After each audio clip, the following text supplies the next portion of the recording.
mense hierdie deels in plek gestel. Dit is nie net vir my NPO of my NPC nie. Dit is vir ander NPO's ook en NPC's wat hard werk om kos op die tafel te bring in die witkampe, om mense uit die witkampe in kiboetse te kry, om siekes in die hospitale. Dis die meerendeels van my werk is om mense, pasiënte wat in die hospitaal mishandel word, wat doodgaan aan sepsisme en nalatigheid, dis my werk, dis waarmee ek werk. Die res van die goed delegeer ek en ek trek dit net by mekaar.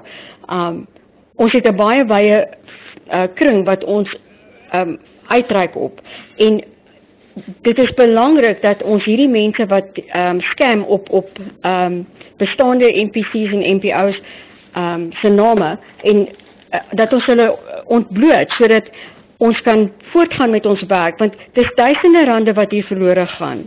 Duisende rande.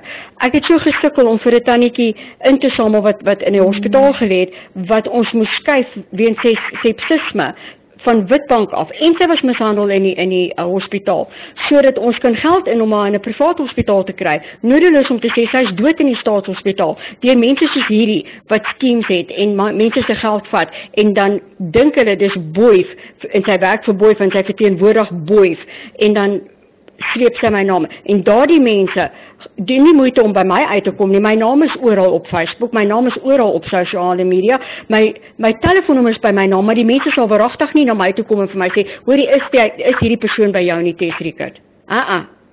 Nee, hulle aanvaar maar net. Dis my verteenwoordiger. Maak seker dat die mense wat maatskappye of companies verteenwoordig en in hulle name in geld insamel, dat hulle wel by daai plek betrokke is, of by die maatskappy betrokke is.